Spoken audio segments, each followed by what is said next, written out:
अम्मी कहती हैं शौहर की कदर करना सीखो। घर जाके इस बात पे नाराज होकर ना बैठ जाना। वो खफा हो तो उससे मना लेना।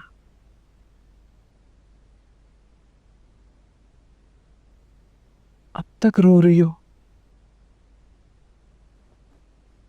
बेटा? क्यों? एक बात दिल एक बात नहीं अम्मी, मेरे किरदार पे उंगली उठाई है उन्होंने। जिस चीज पे कल खुश हो रही थी आज उसी चीज पे रोना आ रहा है तुम्हें। जो बात तुम्हारे शौहर को पसंद नहीं है छोड़ दो उसे। अगर उसे तुम्हारा अन्नी के साथ बात करना घुलना मिलना नहीं पसंद तो मत करो। अम्मी ये क्या बात हुई है? वो शौहर है, वो जो कहेगा मैं सुनूंगी, मैं करूंगी। मैं ये नहीं कह रही, लेकिन तुम उसकी बात तो समझ सकती हो ना। मलिका, अगर तुम्हें उसकी बात समझ में आ जाएगी तो तुम उसे अच्छे से समझा भी सकोगी।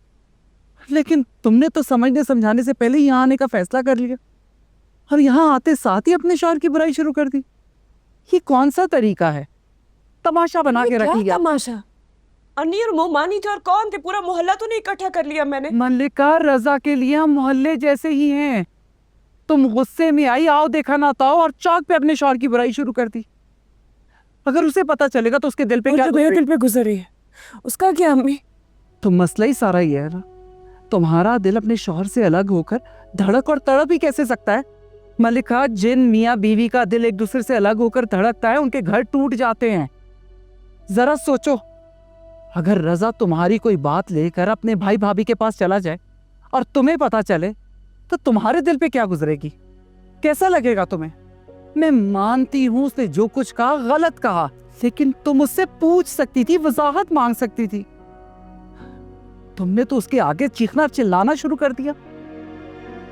मलिका, याद रखना एक बात, तुम्हारा दिल तुम्हारे शौहर की तरफ से बुरा हुआ है जो कल को साफ भी हो जाएगा, लेकिन अन्नी और मुमानी का दिल अब हरगिज रजा की तरफ से साफ नहीं होगा।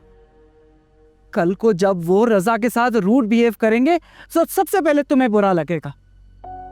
बेटा, शौहर के साथ जिंदगी गुजारनी हो ना तो कुछ उसकी सुननी पड़ती है, कुछ अपनी मनवानी होती है। हमने तो सारी जिंदगी यही। अम्मी यार, आप मेरी माँ है या रजा की? मुसलसल उसकी तरफदारी कर रही हैं आप। तुम्हारी माँ हूं बेटा, इसीलिए तुम्हें हकीकत का आईना दिखा रही हूँ। बेटा, तुम्हारी जिंदगी अब हनीमून पीरियड से निकल के प्रैक्टिकल लाइफ की तरफ बढ़ गई है। अम्मी, रजा बहुत मुश्किल इंसान है, आपको क्यों समझ नहीं आ रही? हर शौहर मुश्किल होता है, कोई किस तरह कोई किस तरह। मामू तो ऐसे नहीं है। अच्छा, तो जरा महसूस करके देखो, अपनी बेवा नंद और उसकी बेटी को अपने ही घर में रखना, पालना और फिर जवान कर कर ब्याहना, अपने सगे बेटे का दिल टूटते हुए देखना। क्या ये सब कुछ बर्दाश्त करना आसान था फरजाना भाभी के लिए?